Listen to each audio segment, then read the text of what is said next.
If you're so damn smart, he sneered, slamming the contract onto the counter with the flat of his palm. Then translate this. The words sliced through the warm hum of the Old Town Cafe like a blade. Forks froze midair. Even the aging jukebox at the far end seemed to pause its soft Motown tune. But Maya Williams didn't flinch. She simply looked down at the thick legal stack in front of her, Hearth merger documents that had already defeated 3 of the most expensive attorneys in Atlanta, and blinked once. She was 19, black, wearing a faded gray apron that smelled faintly of hash browns and coffee. And yet, for a moment, she stood taller than the man in the crisp navy suit glaring at her. Darius Whitmore was not a man used to being questioned. At 48, he had built Whitmore Tech from a tiny code shop in Boston to a billion-dollar tech empire now headquartered in downtown Atlanta. His boardroom presence was legendary: blue eyes, razor-cut jawline, always 3 moves ahead. But tonight, he wasn't in a glass tower. He was in a diner with chipped formica tables and flickering neon because his billion-dollar merger that would secure his place in the pantheon of tech titans was falling apart, and he needed a place to think. The waitress had simply brought him coffee, then noticed the furrow in his brow, the red ink he'd scrolled along the margins of a clause labeled "Conditional Termination on Market Disruption." "Looks like you're wrestling with a bear," she'd said, smiling gently as she set down a glass of water. Darius hadn't looked up. "It's a contract. You wouldn't understand." "I might," she replied. And that's when he'd snapped. Maya stood still now, one hand on her hip, the other reaching for a nearby notepad. "Is this the entire contract?" she asked, her voice calm. Even Darius raised a brow. "Does it matter?" "It does," she said. "Context changes things." He didn't answer. He just gestured with a shrug, as if giving a child permission to play with something dangerous, and watched. Maya's fingers moved with a quiet grace as she flipped through the pages. Her eyes, dark and focused, scanned the text at a surprising pace. The cafe around her buzzed with low conversations and the clatter of silverware. But she seemed to step into a quieter dimension where only logic lived. "You've got a clause here," she said, pointing. "That lets the other company back out if your stock drops more than 7% after the merger is announced." Darius blinked. "That's not incorrect." Maya nodded, still reading. "It's vague on what counts as market disruption. That gives them wiggle room. Too much wiggle room. Also, the escrow amount they're asking for, $400 million locked down with no release triggers. That's not a partnership. That's leverage." Darius leaned forward. "How do you know all this?" Maya didn't look up. "I used to read things like this in class. Emory pre-law. Before my mom got sick. Before I had to start flipping pancakes to pay the rent." Something inside Darius shifted, barely. His mouth opened, then closed. He studied her face now, not just the sharpness in her tone, but the steadiness in her hands. She wasn't bluffing. "I'm surprised you stayed in town," he said almost dryly. "I'm surprised you came into this diner thinking you wouldn't find anyone smarter than you." The line landed like a clean jab, sharp, unexpected. The table between them was suddenly more battlefield than countertop. Darius sat back. For the first time in months, he wasn't thinking about stock prices or shareholder votes. He was thinking about the girl across from him, no, the young woman who just exposed 2 key weaknesses in a contract drafted by corporate elites. "What's your name?" he asked. "Maya. Maya Williams." He nodded slowly. "You ever think about doing more with all that sharp thinking?" "I did," she said, wiping her hands on her apron. "But sometimes life doesn't care what you plan." Silence stretched between them for a breath too long. Then she pushed the contract back toward him. "You should fix Clause 7C and add a trigger on the escrow fund. Phase-based release tied to deliverables. Otherwise, they'll squeeze you when you're most vulnerable." Darius studied her, jaw tight. "You're serious?" he murmured. Maya gave a half-smile. "I was serious before you insulted me. I'm just being generous now." He didn't reply. Not right away. His eyes flicked down to the contract, then to her notepad. Her notes were clear, concise, surgical. "Can I buy you coffee?" he asked somewhat awkwardly. Maya glanced at his untouched mug. "You already did." And with that, she turned, walking back toward the kitchen, her steps steady, her head held high. Darius stared at her back, then back down at the contract. For the first time in weeks, the words on the page didn't seem like fog. They were starting to make sense, and not because of him. He didn't know it yet, but the most important meeting of his life hadn't happened in a boardroom. It had just taken place in a booth beneath a flickering neon light over black coffee and a side of humility. Before we dive back into the story, tell me, where are you watching this video from? Leave a comment below and don't forget to subscribe, because tomorrow the most inspiring stories are waiting just for you, brought to you by BUP Stories. The neon buzz of Old Town Cafe had dulled to a soft hum by the time Darius Whitmore folded up the contract and stood. His coffee had long gone cold. The woman, had vanished into the back without a glance over her shoulder. He lingered a moment near the door, staring at the swinging kitchen flap, then left without a word. That night, sleep eluded him. He lay in bed staring at the ceiling of his luxury penthouse downtown, the city lights casting long, fractured shadows across the walls. Something about Maya Williams bothered him. Not in a way that insulted his pride, though yes, his ego had taken a blow, but in a way that scraped against the hardened parts of him, the parts he thought had long fossilized. He kept replaying her words, her precision, her composure. The way she didn't flinch when he snapped, didn't shrink when he challenged her. She wasn't playing at being smart. She was smart. By morning, Darius had already had his legal team re-examine Clause 7C and the escrow triggers, and they confirmed it. Maya had been right on both. What infuriated him more was how easily she'd spotted them, things his top attorneys had missed. Later that afternoon, as he sat in a boardroom lined with glass and chrome, surrounded by people in $1,000 suits, Darius found his mind drifting back to chipped counters, cheap coffee, and a 19-year-old waitress who'd spoken about billion-dollar contracts as if she were correcting a grocery list. By Wednesday, he found himself standing outside the cafe again. It was lunch rush. The clinking of plates and the low murmur of casual conversation poured through the slightly ajar door. He hesitated, not used to being uncertain about entrances. When he stepped inside, a few heads turned, not out of recognition, but because he looked wildly out of place in his suit. Maya spotted him immediately. She was carrying a tray of 3 water glasses, weaving between tables like she'd been born in that space. Her hair was tied back in a low puff, her apron a little looser today, her sneakers scuffed. She gave him a look, not hostile, not curious, just aware. "Back for the eggs?" she asked as he approached the counter. "Back for you," he replied bluntly. A pause. Then she set the tray down, leaned forward slightly, and said with no amusement, "I'm working." "I won't take long," Darius said. "I just wanted to say thank you. You saved me from a potential disaster. Millions at least." Maya blinked slowly. "You sure you want to be seen thanking a waitress?" "That's the thing," he said, sliding onto a stool. "I'm not sure you're just a waitress." She tilted her head, arms crossed. "Now, what else do you think I am? Someone who understands systems? Someone who sees through language? Someone who, given a chance, might outthink every junior associate in my firm?" Maya stared at him, unblinking. "So, what, you're offering me a job?" "Not exactly. I'm offering you a conversation. Off the clock, just a chat." He glanced down at the countertop, then back up. "No suits, no condescension, just coffee, my treat this time."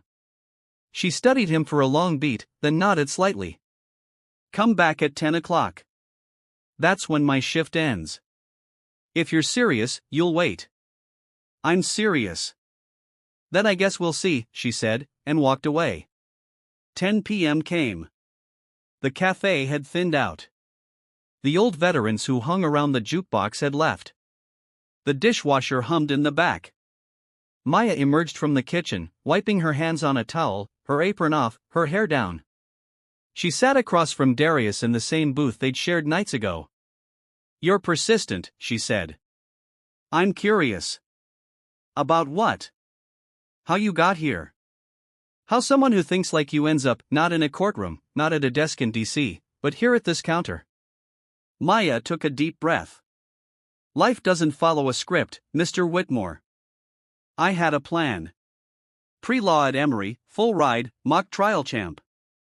Then my mom's kidneys failed. Dialysis 3 times a week.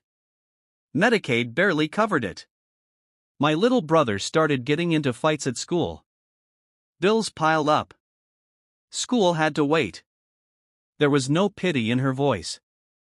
Just fact, delivered cleanly. I kept studying on my own. Law journals, legal blogs, anything I could get my hands on. Even started coding, working on a legal literacy app for teens, something simple, interactive contracts, translation tools, stuff like that. But who's going to take a waitress with a half-finished degree seriously? I would, Darius said without hesitation. Maya raised a brow.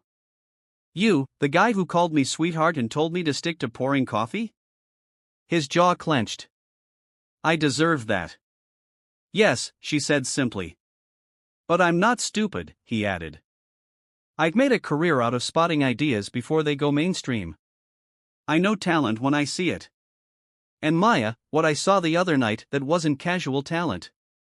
That was brilliance. She looked down, her fingers tracing the edge of the table. I'm not asking for charity, she said. Good. I'm not offering it. I'm offering partnership. I want to help you build your app. Resources, developers, funding. You lead. I back you. Maya didn't answer for a while. She glanced out the window where the streetlights spilled gold onto the pavement. You know what the hardest part of being invisible is? She said at last. It's not that people don't see you. It's that they look straight at you and still decide you're not worth seeing. Darius's voice dropped. Then let's make them look again. Her eyes met his. Okay, she said softly. But I don't want to be your project. I want to be your equal. You will be, he promised. Outside, the city buzzed. But inside that booth, something else buzzed louder, possibility. For the first time in a long time, Maya felt the weight of her ideas being taken seriously. And Darius felt something foreign yet welcome, hope. Not in numbers or margins, but in people. They clinked 2 coffee mugs together. The deal was sealed, and a revolution, small, quiet, undeniable, had begun. 3 days later, Maya Williams found herself walking into a place she never imagined stepping foot in: Whitmore Tech headquarters, 29th floor, Boardroom West. Everything was too quiet, too polished. The floor gleamed like a sheet of ice, and the windows stretched so high she felt like she was standing inside a spaceship rather than an office building. She smoothed the collar of her thrifted navy blouse and clutched the worn leather binder that held sketches of her app. A security guard had already asked to see her ID twice. The receptionist had paused, blinked, then said, "Waitress Maya." Like it was a punchline, but she'd held her chin high. Darius was waiting just inside the boardroom. Already seated with a sleek tablet in front of him. He looked up and offered a smile that was almost nervous, something Maya hadn't seen from him before. "Come on in." "Don't worry, it's just us," he said. She nodded and entered, but her back stayed straight. Just us didn't erase the sting of how the front desk staff had looked at her. As she sat down, Darius gestured toward a second chair.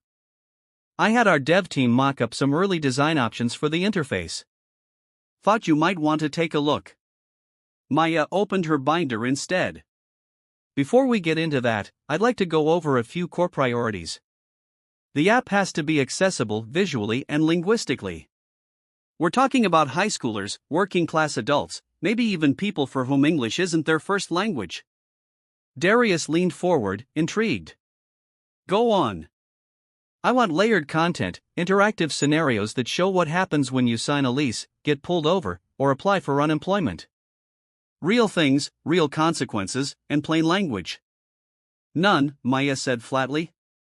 "Law shouldn't feel like a weapon only a few people know how to use." Darius nodded slowly. "You think of all this on your own?" She shrugged. I listen. And I've been poor. That's a hell of an education. He smiled at that. But the moment was interrupted by a knock at the door. It was Raymond Teller, Darius's senior VP of Legal Affairs. Late 40s, pressed gray suit, and a jaw too tight to be friendly. He stepped in with a folder and a gaze that flicked to Maya with thinly veiled skepticism. I thought we were having a closed session, Raymond said. We are, Darius replied. Maya's part of this now. Raymond gave a tight smile. Right. The waitress. Maya didn't flinch. Still do weekends at Old Town. The tips are better than you think. Darius stood. Raymond, Maya cut 2 kill clauses in that merger doc that your entire team missed. That's so. Raymond's tone was a blade sheathed in politeness. Well, I'm sure she's very intuitive. She's leading the app project, Darius said plainly. I'd like your team to support her with legal vetting and IP frameworks. Raymond raised an eyebrow. You're serious? I'm not in the habit of joking with 9 figures on the line. Raymond nodded, but his face said something else entirely. Of course, we'll be cooperative. After he left, Maya looked down at the table. He's not going to help me. He's going to stall me. Darius sighed. He's old school. He's a gatekeeper, she corrected. And I'm not the kind of person he ever imagined walking through the gate.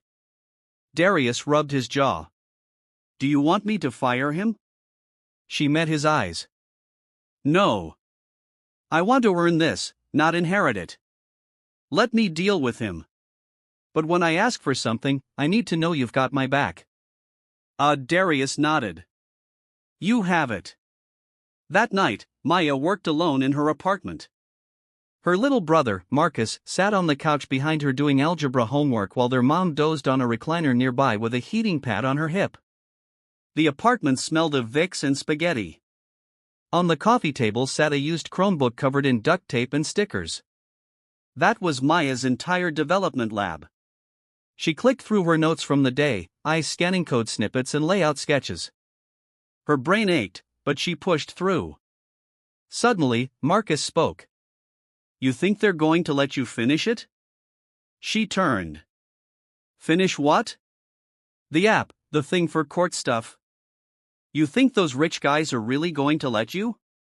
She stared at her brother, unsure what to say. Then, finally, I'm not waiting for permission. He looked at her like he was trying to understand that level of boldness, then nodded quietly and went back to his math. The next morning, Maya showed up to Whitmore Tech again, this time with 4 mock-up wireframes, a sample module, and a proposal that listed 10 community-based beta testers. Raymond refused to join the meeting. Instead, his assistant forwarded a redline version of her document with the note, too ambitious. Suggest scaling back to protect liability. Maya read the edits, then printed out her original version and marched to Darius's office. She dropped both copies on his desk. I'm not scaling back, she said. Darius read through the notes silently, then looked up. You're right. We go with your version. Maya blinked. That easy? He shrugged. No, but that necessary? She smiled. A small one, the kind you save for moments that feel like private victories. Then she turned to go. At the door, she stopped. He's going to keep trying to block me. I know. Then be ready. Darius nodded slowly, already dialing a number. I'm always ready. As Maya stepped into the elevator, she realized something had shifted, not just in the way Darius saw her, but in how she saw herself. She wasn't playing defense anymore. She was building something step by step. And nobody, no matter how well tailored their suit was, going to stop her now. The doors closed with a soft ding, sealing her inside a rising glass box of possibility. And this time, she didn't look down. The prototype came to life on a quiet Sunday morning just after sunrise. Maya was still in her pajamas, sitting cross-legged on the living room floor with her brother Marcus snoring softly behind her on the couch. Her fingers hovered over the keyboard, heart hammering as the interface she dreamed of for 2 years blinked into view.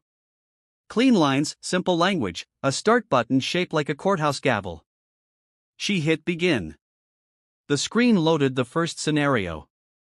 You've been pulled over by a police officer. What are your rights? Below it, 3 buttons. Say nothing. Ask why. Reach for license. Each option led to short animated outcomes. Some that escalated badly, others that de-escalated. The voiceover was hers. Recorded quietly at midnight the night before, steady, patient, not robotic.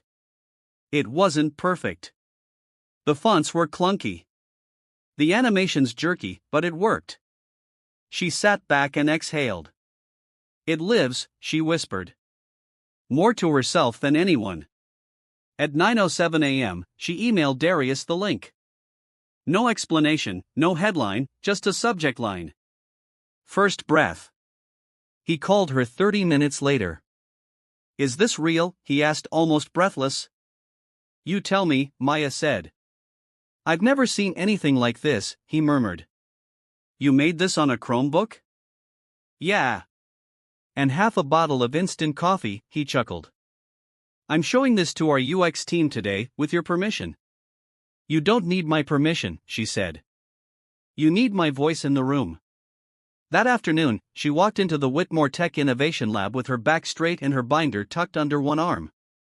The lab was glass-walled and sun-drenched, filled with developers and design consultants in sneakers and hoodies who barely looked up when she entered until Darius announced, Everyone, this is Maya Williams.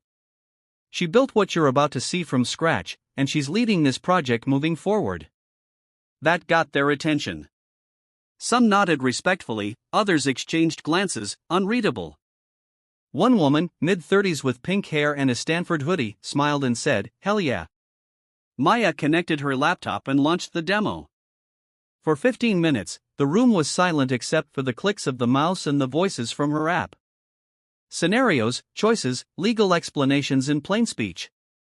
At the end, a round of applause broke out. Not thunderous, but real. A developer named Luis leaned forward. We can polish the animations. Optimize for mobile, but the flow is intuitive, the logic path's tight. Where'd you learn design? Asked another. Maya shrugged. From mistakes, and from watching how people get hurt when they don't know their rights. Over the next 2 weeks, Maya became a fixture in the lab. She sat through UI debates, led storyboarding sessions, and held team huddles at 10 p.m., fueled by diner leftovers and vending machine coffee. She was younger than everyone, less formally educated, and the only black woman in most rooms. But none of that stopped her. Darius, true to his word, backed her at every meeting. But he also watched closely as Maya began forming a leadership style that was nothing like his. She asked questions more than she gave orders. She let junior designers test ideas before senior ones. She listened, and the app evolved. It wasn't just Lawbridge anymore. It was a movement.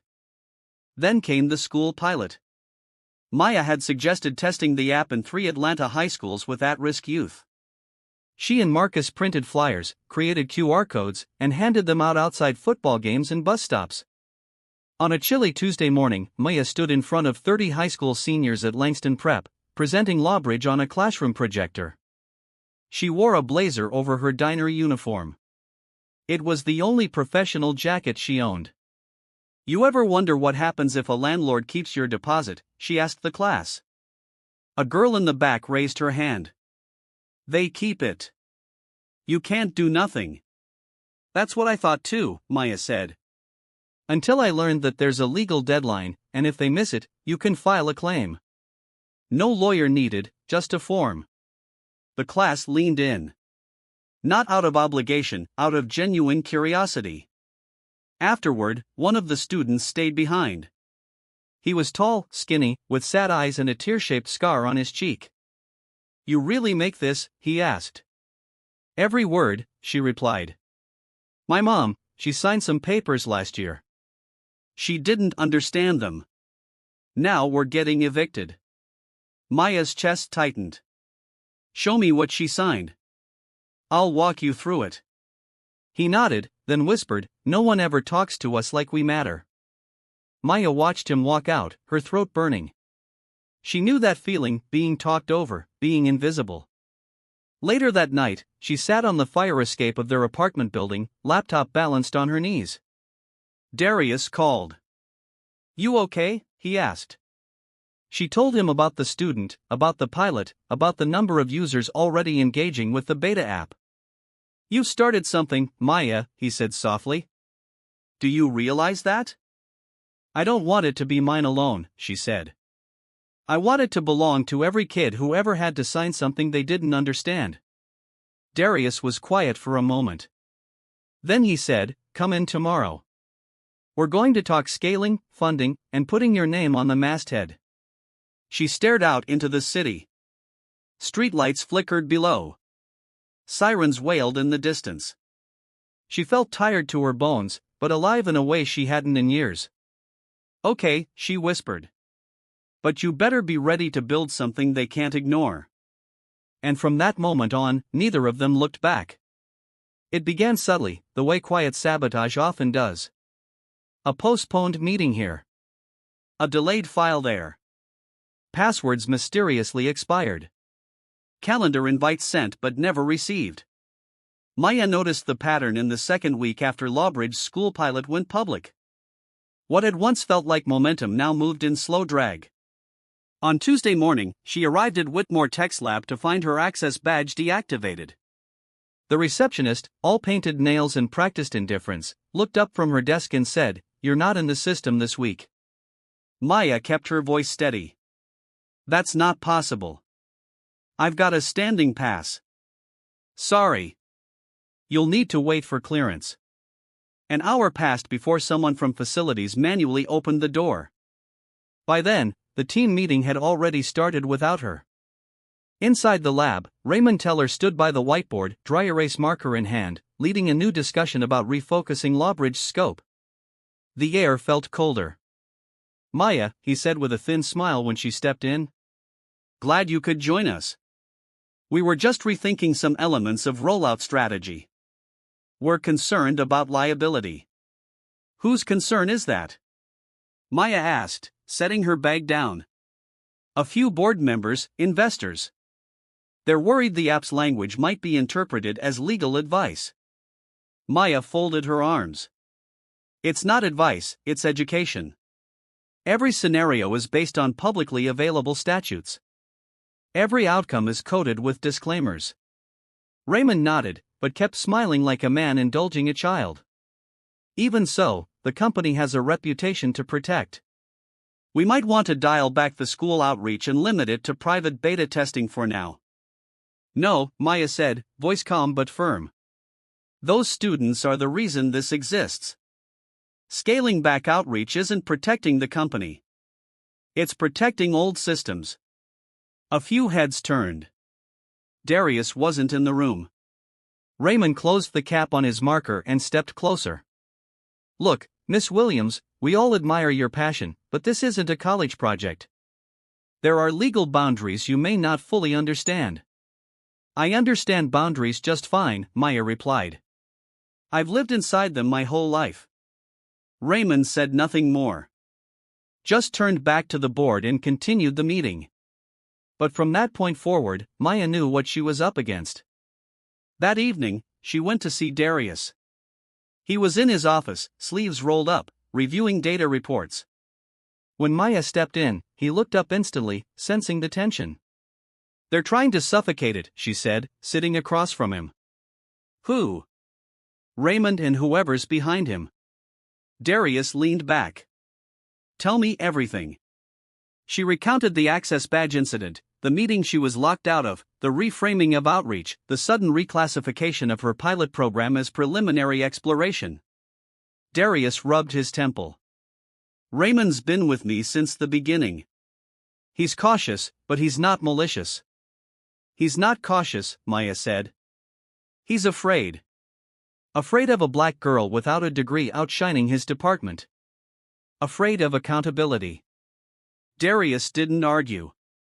He looked at her long and hard, then nodded. "I'll handle it." "No," Maya replied. "Let me. I don't want this handed to me." I want to earn it. He hesitated, then leaned forward. Then what do you need from me? Back up. Quiet, strong, and immediate. The next morning, Maya returned to the lab early. She brought donuts, plain glaze, apple fritters, powdered sugar, and set them on the table without a word. She smiled at Luis, nodded to the UX team, plugged in her laptop, and began. As the others trickled in, the energy felt different. Maya didn't ask for permission. She launched her presentation. I want to show you what Lawbridge really is, she began. Not from a legal risk standpoint, from a human one. She played a short testimonial video. A student from Langston Prep, wide-eyed and soft-spoken, saying, "This app helped my mom understand the lease she signed. We stopped an eviction. I didn't know apps could do that." Another clip. A janitor who used it to contest an illegal paycheck deduction. A single mom who avoided a payday loan trap. Each face different. Each story the same people who'd been powerless now holding knowledge like armor. Silence followed the video. Raymond entered midway through, stiff and uninvited. He stood in the back with his arms crossed. "This," Maya said, gesturing to the screen, "is why I'm not stepping back. You can't build change by playing safe. You build it by facing discomfort." Raymond stepped forward. "Maya, may I say something?" "No," Maya said simply. "Not until I'm done." He paused. She held his gaze. He said nothing. Darius walked in seconds later. Slow, deliberate. He stood beside Maya without saying a word. "I've seen what she's building," he finally said, facing the room. "And I've never been more certain of anything. This company was founded on risk. If we back down now, we betray that legacy." Raymond looked from Darius to Maya, then back. "Understood," he muttered. After the meeting, several developers came up to Maya, nodding, some shaking her hand. One said, "I've got a cousin who needs this app. Let me know how I can help." That night, as Maya walked home under the buzzing city lights, she thought about power, not just the kind wielded in glass towers, but the kind you build slowly through action, trust, and refusal to disappear. She wasn't waiting for permission anymore. She was rewriting the terms. And this time, she wasn't doing it alone. Maya sat at her kitchen table past midnight, laptop glowing faint blue against the yellowed walls of the apartment. Her mother was asleep in the next room, and Marcus was on the floor nearby, headphones in, trying to finish his geometry homework. The soft tapping of Maya's fingers filled the silence, broken only by the occasional page flip or chair creak.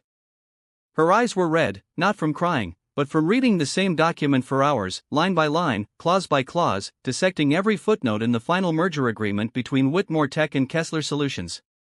Something didn't sit right. She'd reviewed the summary at least a dozen times, but the language in a schedule titled Contingency Triggers was unusually vague. One paragraph in particular caught her eye.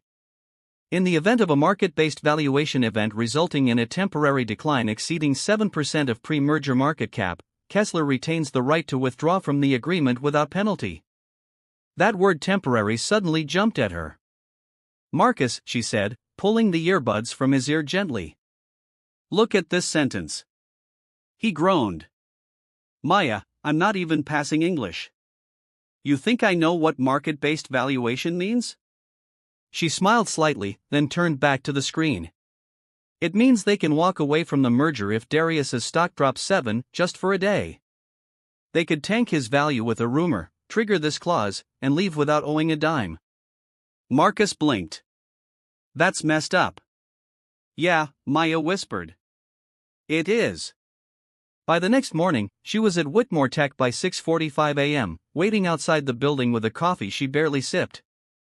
She watched the sunrise reflect off the glass tower like a warning.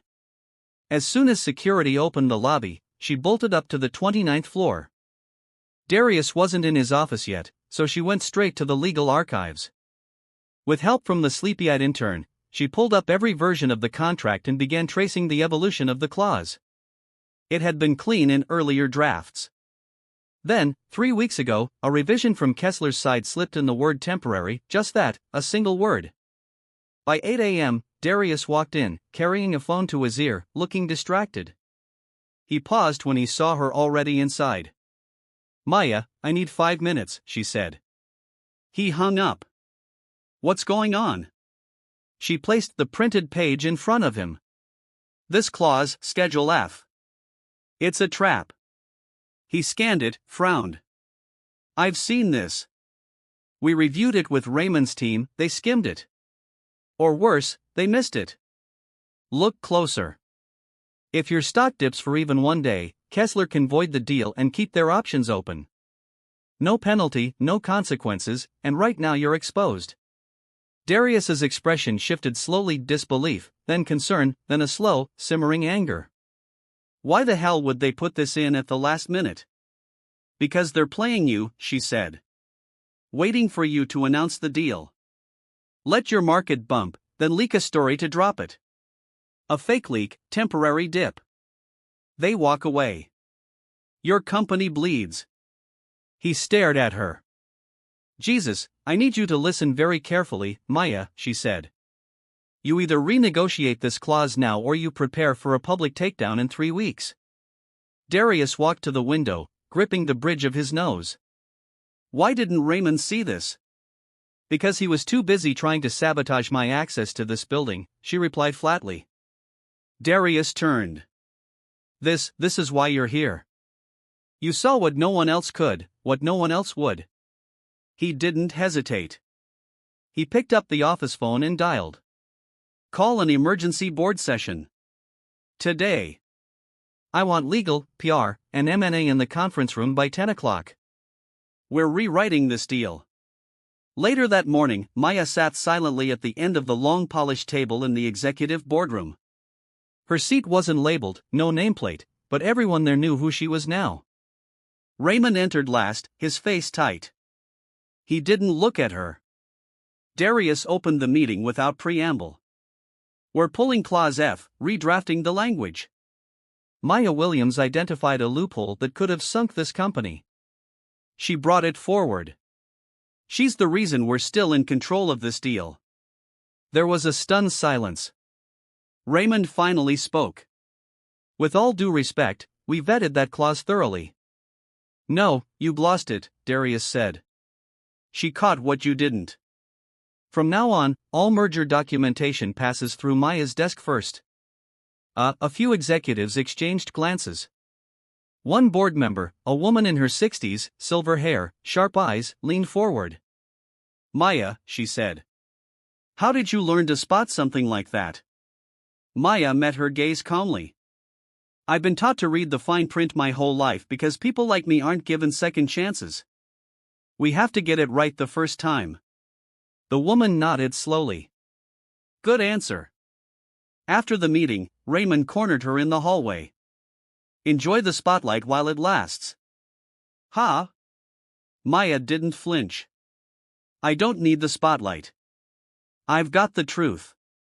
He blinked, thrown off. "And unlike you," she added, "I don't need a title to make a difference." She walked away without waiting for a response. That evening, Darius found her in the lab, bent over her laptop again. He placed a folder in front of her. "What's this?" she asked. "Your official appointment, Director of Legal Innovation, effective immediately. Full salary, full benefits." Maya opened the folder and stared at the letterhead. "I thought you said I didn't need a title," she said quietly. "You don't," he replied. "But they do. And they'll think twice before underestimating you again." She smiled, tired, steady. "Thank you," she said. "But we're not done yet." "No," he agreed. "We're just getting started." And in that quiet lab surrounded by code, coffee cups, and the faint hum of a server, raw justice began to feel like something not just possible, but inevitable. Maya's name hit the press before she was ready. It began with a headline buried 3 clicks deep on a tech gossip site. Waitress turned legal prodigy. Whitmore Tech's bold new bet. Then came the tweets, the LinkedIn posts, the think pieces. By midweek, her inbox had exploded. Some praised her as the face of a new era. Others accused Whitmore Tech of manufacturing a diversity story. A few just scoffed. Is this what Silicon Valley's come to? High school dropouts running legal ops? Maya tried to ignore it. She poured herself into finalizing Lawbridge's codebase, testing user experience flows, overseeing community partner trainings. The app was just days from launch, and still the noise kept getting louder. Then came the email from Investor Relations. Subject: urgent concerns raised by Tier 1 investors. The body of the message was short and brutal. Several major stakeholders had voiced discomfort with Maya's central role in product leadership. They requested clarification on her credentials and whether she had the experience to helm something with significant reputational risk. She stared at the screen, unmoving, not shocked, just tired. That evening, in a closed-door meeting with Darius, legal counsel, and 2 members of the board, the issue was laid bare. "We're not questioning her intelligence," said a man in a navy pinstripe suit with a Princeton lapel pin. "But it's unprecedented. No degree, no traditional resume, and she's about to be the face of our most visible launch in years. Your real concern," Maya said, "is that I didn't come from your world, and yet here I am, outperforming people who did." The man blinked. "That's not fair." "No," she replied. "It's accurate." The general counsel, a woman named Karen Cho, cleared her throat. "From a purely legal standpoint, there's no issue. Maya's title is accurate. Her contributions are documented. She's filed IP under her name. The backlash is emotional, not structural." Darius stood then. He hadn't spoken much during the meeting. But now his voice cut through the tension. "I hired Maya because she saw what none of you saw. She saved this company from a billion-dollar sinkhole. She's led a product that, before she touched it, was just a half-baked concept on a pitch deck. And if this board forces me to choose between her and placating a few donors who are afraid of change, I will choose her every time." Silence. Maya looked down at her hands. They were trembling. She folded them into her lap. After the meeting, Darius found her in the hallway. "You okay?" "No," she said honestly. He nodded. "Good. You shouldn't be. You're carrying more than you should have to." "They don't see me," she whispered. "Not really." "Oh, they see you," he said. "They're just terrified of what you mean." Maya returned to the lab that night, but she didn't code.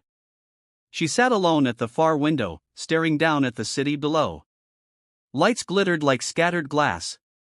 A freight train groaned somewhere in the distance. Her phone buzzed. A text from her brother Marcus. "Saw the news. Don't let them talk slick. You're the real deal. Always were." She smiled. Just a little. Then she stood, walked to the whiteboard, and wrote 3 words in bold marker. "Launch on time." The next morning, Whitmore Tech's PR team presented her with a revised script for the launch announcement. Polished, sterile, safe. She read it once, then placed it gently on the table. "No," she said. "We just want to make sure nothing is controversial," one executive offered. "Justice is always controversial," she replied. She wrote her own speech that night. Not for approval, for truth. The day of the launch, the auditorium was packed. Reporters, developers, school officials, community organizers, investors. Darius opened with a short welcome, then stepped aside. Maya walked out alone. No music, no fanfare, just her and a microphone. "Good morning," she began, voice steady. "My name is Maya Williams. I was raised 6 blocks from here. I've waited tables, changed bandages for my mother, and helped my brother stay in school. And now I've helped build something that doesn't belong to a boardroom. It belongs to everyone who's ever signed something they didn't understand and paid the price for it." She paused. Lawbridge isn't just an app. It's a flashlight in a room most people don't even know they're locked in. The room held its breath. "This isn't about me. I don't need applause. I need you to listen to what happens when people get tools they were never meant to touch and use them to stand taller. She looked out into the crowd and finished simply. Justice shouldn't be reserved for the fluent. It belongs to all of us. Today we begin proving that. When she stepped off stage, the silence broke into a roar. Reporters shouted. Phones flashed. People stood, not out of politeness, but belief. And Maya? She didn't smile. Not yet. There was still work to do. 2 hours after the Lawbridge launch, Maya sat alone in a side conference room at Whitmore Tech's headquarters. The cheers had faded. The cameras were gone. But her heartbeat still hadn't returned to normal. She had delivered the speech.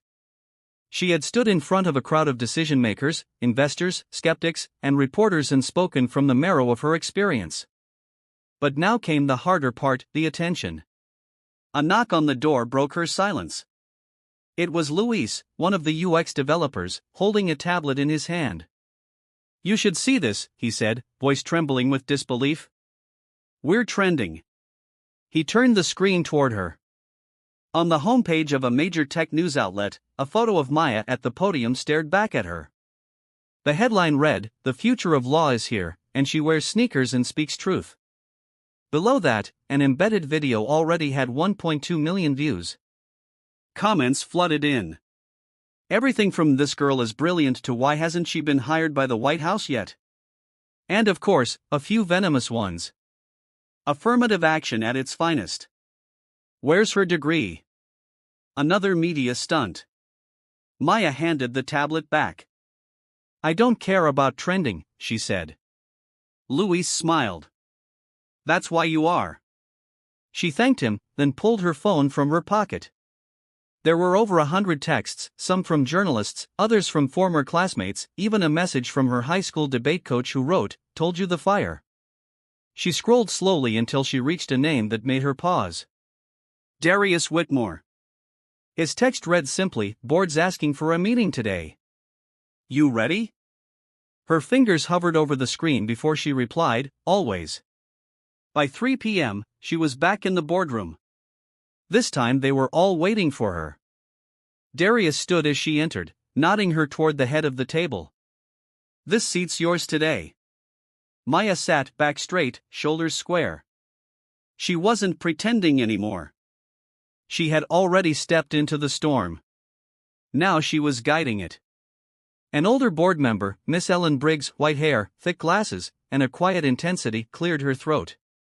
"Miss Williams," she began, "the response has been overwhelming. Investors are calling. Community leaders, even the mayor's office, were looking at federal interest." "I understand," Maya said. "But there's concern," Ellen continued. "The platform's reach is growing rapidly. There are legal implications we hadn't forecasted, and some feel it might be prudent to bring in external leadership, someone with policy experience to co-lead with you." Maya let the words hang in the air before replying. "I appreciate the concern, but I'll remind you I've led every decision this app has made. Not out of guesswork, but necessity. I built Lawbridge because I lived the gap it's trying to close. And with all due respect, I won't be managed into silence by a co-leader with no skin in this fight." One of the younger board members leaned forward. "But with federal contracts looming, then it's more important than ever that the person leading this isn't just fluent in systems," Maya said, "but grounded in the lives this app touches." Darius said nothing, but his eyes gleamed with quiet pride. Ellen folded her hands. "Then we'll follow your lead. But be prepared. The next few weeks won't be easy. Success rarely is." After the meeting, Maya walked through the corridors of Whitmore Tech and noticed something strange. People were smiling at her, not politely, not awkwardly, but warmly, like they finally saw her as more than an exception, maybe even as a leader. She returned to the lab and was surprised to see a small group gathered around the main monitor. Luis looked up. "You're going to want to see this." The screen displayed a breaking news banner. "President's office reaches out to Lawbridge for potential collaboration on National Digital Literacy Plan." Maya stared. "Is this real?" Luis nodded. They want a pilot version of the app adapted for federal use in community centers. Free. The room buzzed. But Maya wasn't smiling. Not yet. Instead, she stepped outside into the alley behind the building. Cool wind brushed against her face. She pulled out her phone and dialed a number she hadn't used in months. The voice on the other end answered, cautious. "Hello, Maya Williams," she said. "Remember me?" A pause. "Then, of course, I remember. I heard your speech." It was Professor Annette Sloan, Maya's former pre-law mentor at Emory, the woman who once told her she had the sharpest mind in the freshman class before Maya dropped out without saying goodbye. "I didn't finish what I started," Maya said. "You just finished something bigger," Sloan replied. "I want to come back," Maya said quietly. "Not because I need the degree to prove anything, but because I want the education I didn't get to finish on my terms." Sloan was silent for a moment. "Then, your seat is still here." "It always was." Maya hung up and stared at the sky. Gray clouds loomed, but a strip of gold light broke through the edges. That night, she returned home to find Marcus on the couch watching her speech again. "You really said all that?" he asked, eyes wide. She nodded. "And I meant every word." He grinned. "I told my teacher my sister made an app that might get on the president's phone." She laughed, soft and disbelieving. "That's probably the first time I've ever made national news with a hoodie and no makeup." He leaned his head on her shoulder. "Still looked like a boss." Maya closed her eyes and let the moment sink in. She wasn't here because someone gave her a seat. She was here because she'd built her own table. And now everyone wanted to pull up a chair. It was nearly a year to the day since Maya had first slid that thick contract across the counter to Darius Whitmore, daring him to believe she could translate more than just legalese.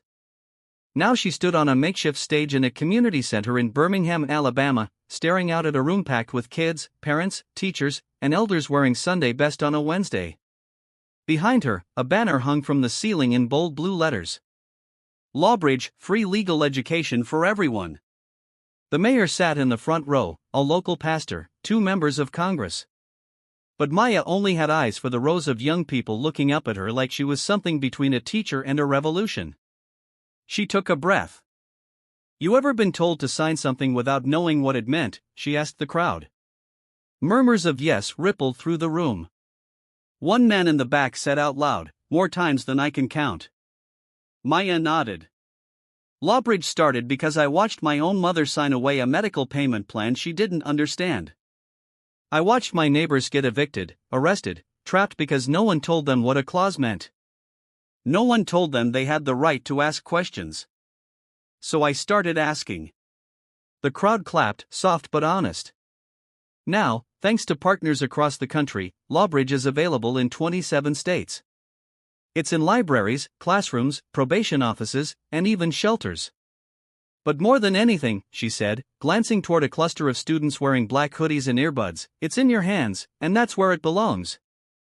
Afterward, people lined up to speak to her. A single mom asked if Lawbridge could help her fight a predatory rent-to-own agreement. A retired trucker told her he'd use the app to challenge a traffic fine. A teenager said it helped him understand the difference between a search warrant and intimidation.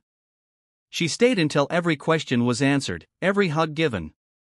Later, she stepped out the back door of the center, breathing in the thick southern air. Darius was waiting by the car. He grinned. "You know you just made 3 new politicians cry in public, right?" Maya rolled her eyes. "They'll be okay."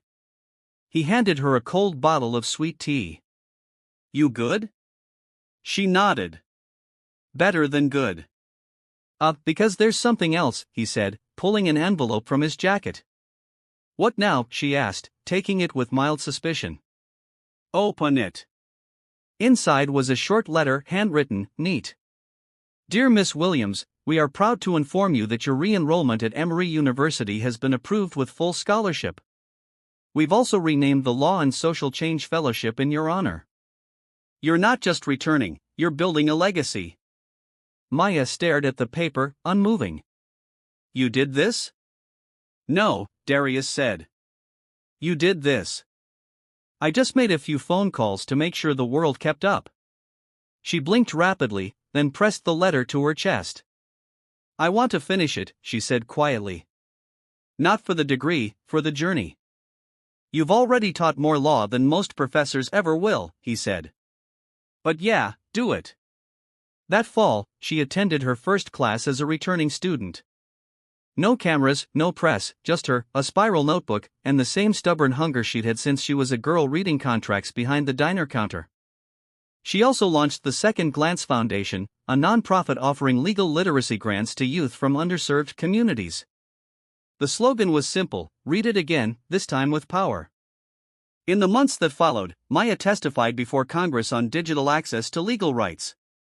She spoke at juvenile detention centers. She stood beside survivors of wage theft, housing fraud, and systemic silence.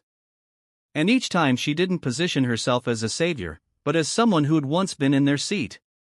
And through it all, Lawbridge kept growing. One night, just before Christmas, Maya returned to Old Town Cafe. The original, still chipped tiles, still flickering neon. She sat in the same booth from that night a year ago. Darius joined her, setting down 2 mugs of hot black coffee. You ever think it had come to this? He asked. She looked around the cafe. I didn't think it would go anywhere. He nodded. Funny thing is, neither did I. They sat in silence for a moment. Do you regret it? He asked. Taking the bet on me? Maya smiled. You weren't the bet, she said. The truth was. Then from behind the counter, a new waitress approached. Young, nervous, afro in a puff. She recognized Maya instantly and fumbled with the notepad. 2. Sorry, the girl stammered. You're her, right? The app lady. Maya grinned. I am. My aunt used your app, the girl said. She got her job back after being wrongfully fired. She said to tell you thank you. Maya reached out, took the girl's hand gently. Tell her she did it herself. I just handed her the flashlight. As the girl walked away, Darius lifted his mug. To the ones who never got a second look. Maya lifted hers, too. And the ones who made them look again. They clinked glasses. No press, no headlines, just 2 people who'd built something that would outlast them both. Outside, the city lights blinked on quiet, steady, just like brought to you by BUP Stories.